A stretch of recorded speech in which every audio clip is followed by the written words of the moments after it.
Assalomu alaykum. Arab tilida harflarni o'rganishni davom ettiramiz. Bismillahirrohmanirrohim. Alhamdulillahi robbil alamin. Allohumma solli ala Muhammadin va ala alihi va ashabihi ajma'in. Ha harfini o'rganamiz. Bu harf ko'pchilikda muammo bo'ladi chiqarish. Ya'ni o'zbek tilidagi yumshoq ha harfiga ko'p ham o'xshamaydi. Bu hamza harfining yonidan chiqadi, ya'ni ha qilib o'qilinadi. Ha, hi, hu. Ha, hi, hu. Bu ha emas yoki ha emas yoki juda ko'pchilikda bo'ladi. Mana shu ha bilan ha ni o'rtasida o'qiydi. Ya'ni misol uchun bundan 70%, 30% yoki 50%, 50% qilib ikkalasini o'rtasida o'qiydi. Misol uchun Qur'onda bular baravar kelgan joylar bor. O'shanda aniq bilinishi kerak bo'ladi. Ya'ni boshqa paytda ham ma'nolarni o'zgarishiga sabab bo'ladi. Bularni o'rnini almashtirish. Ha, hi, hu. Hab, hab, hab.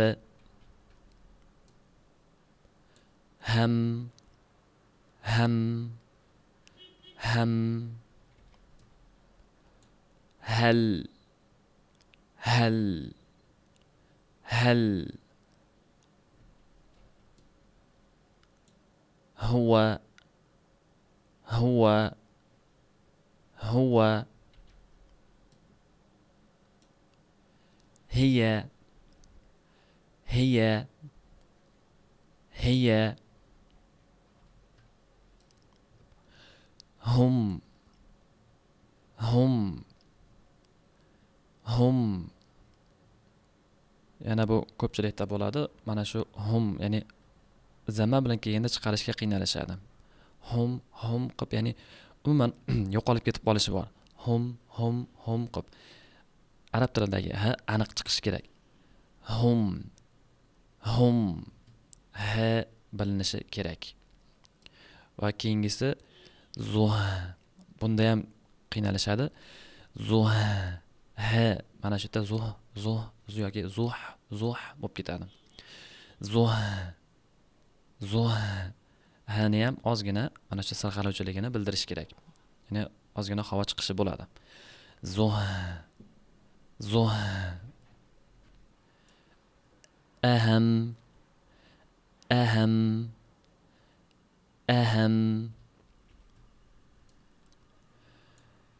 wahab وهب لهب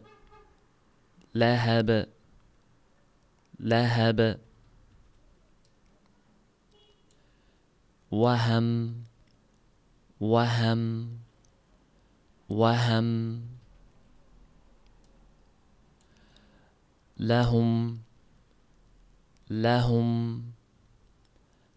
لهم بهم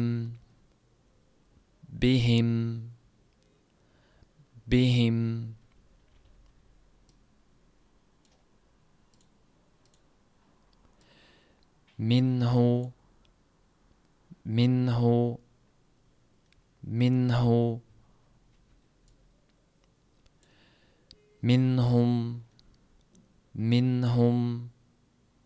منهم إليه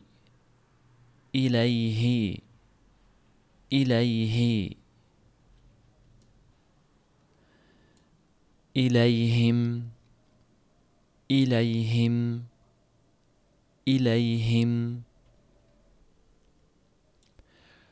أمهلهم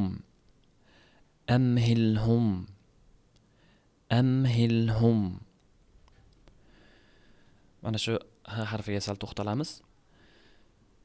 Bizda mana shu ko'p chiqarishga osonroq bo'lgan usullardan, ya'ni biz o'zimizdagi ha degandagi ha, ya'ni misol uchun sizni chaqirishganda yoki bir narsaga tasdiq qilganingizda ha degandagi shu chiqarishga osonroq, mana shu yerdan chiqarib topib ketishingiz mumkin, osonroq bo'ladi.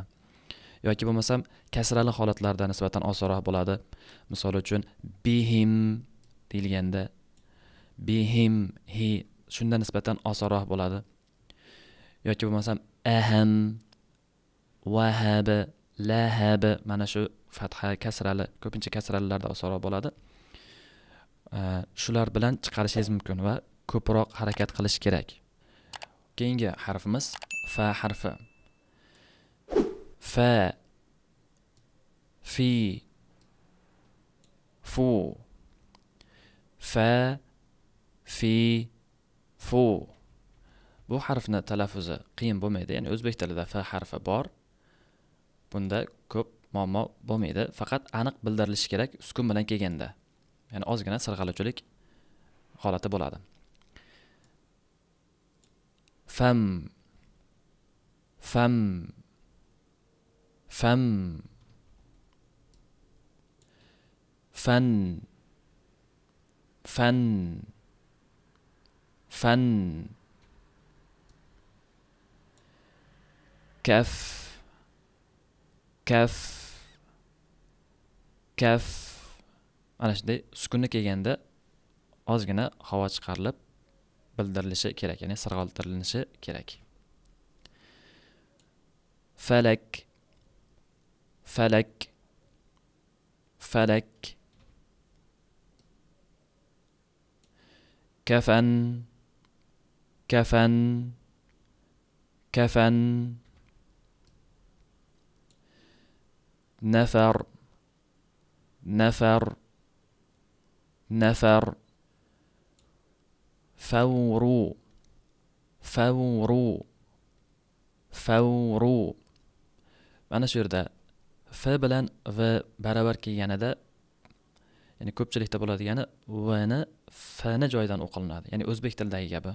O'zbek tilida ya'ni v ni biz f ni o'rnidan ham aytib ketaveramiz, muammo yo'q. Lekin arab tilidagida shu lablar oldinroqqa chiqadi.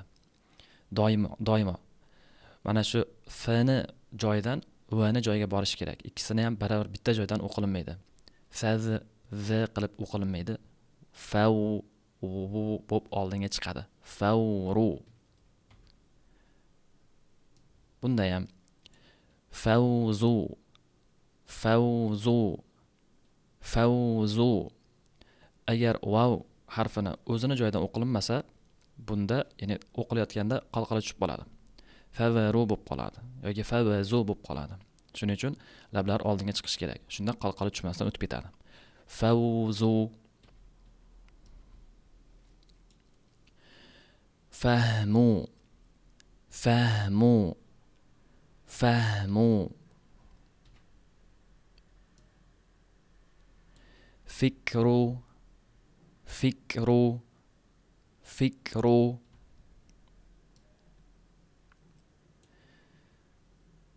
Zifru, zifru, zifru.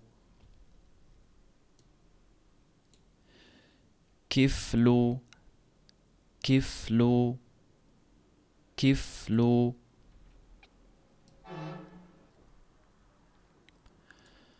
Fulful, fulful, fulful.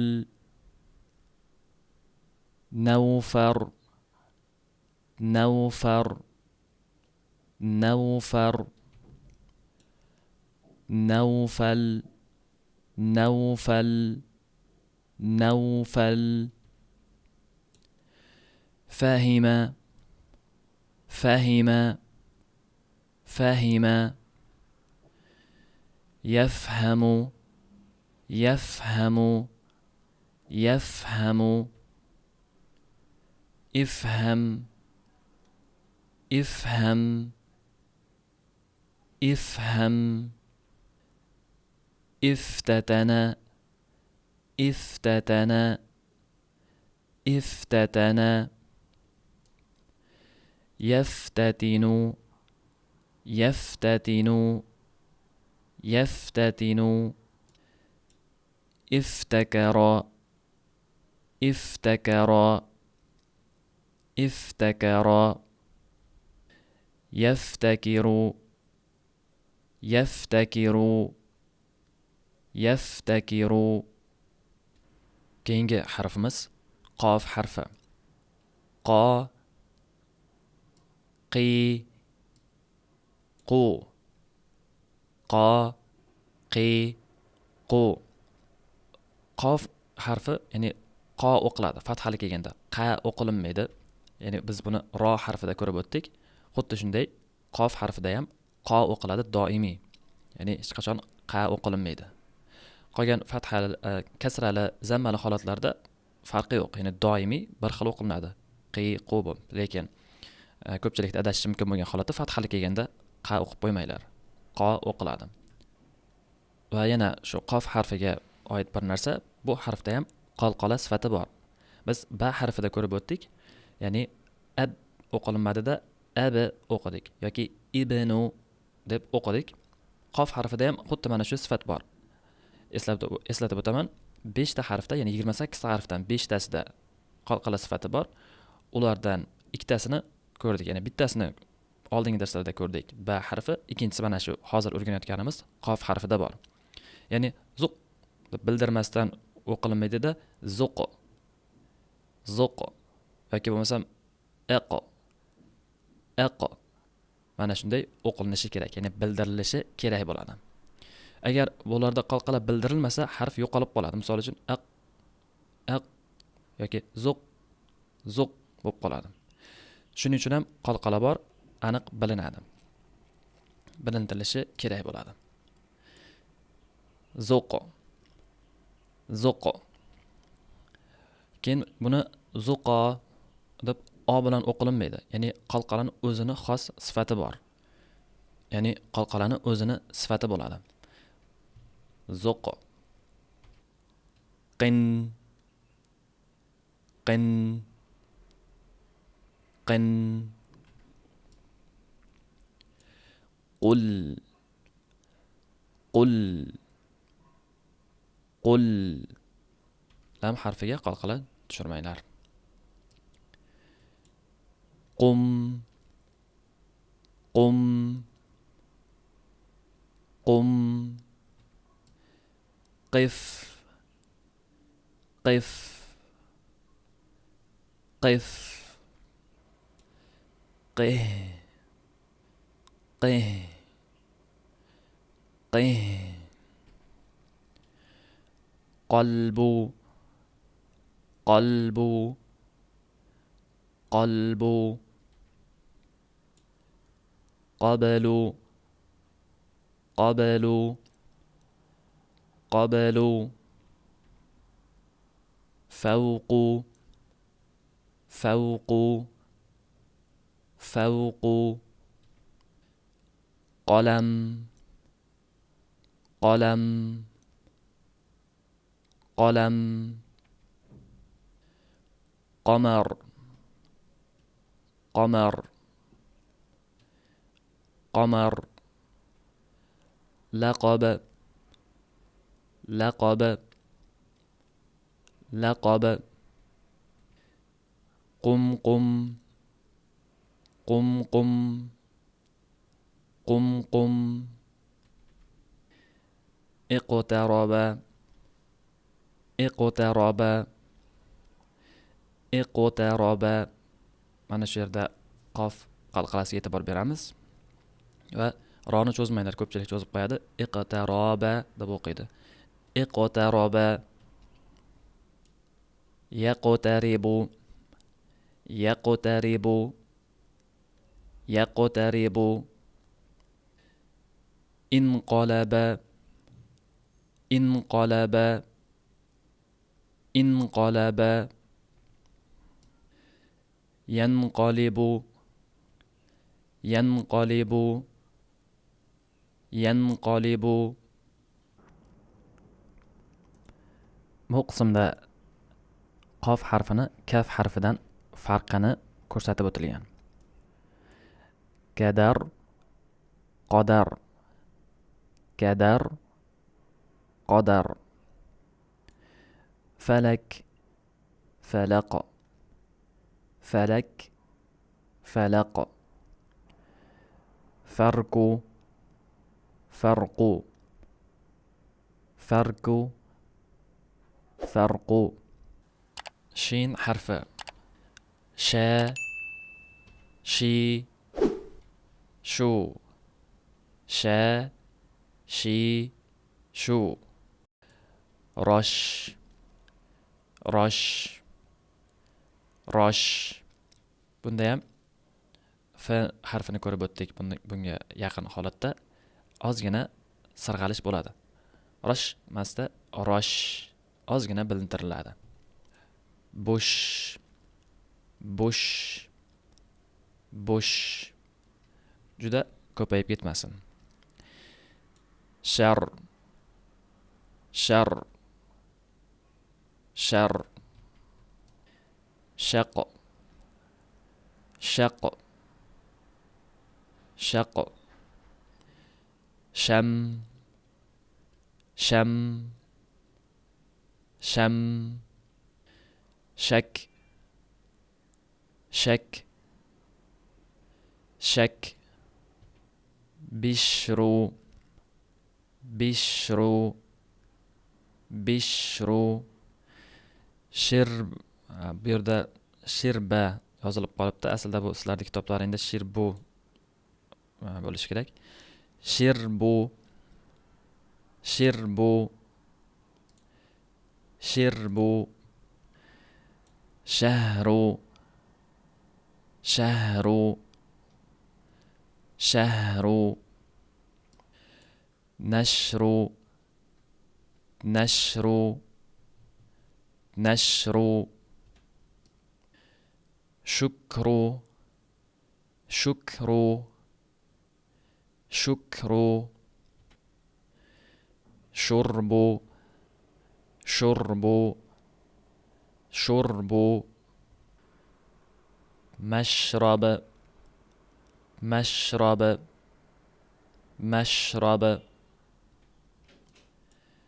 Mashrib mashrib mashrib. Mashriq mashriq mashriq. Mushtahir mushtahir mushtahir. Mushtarak mushtarak mushtarak. Ishtahara ishtahara ishtahara. Yashtahiru yashtahiru yashtahiru. Ibranjaqa ibranjaqa ibranjaqa. Yabranjiqu yabranjiqu yabranjiqu.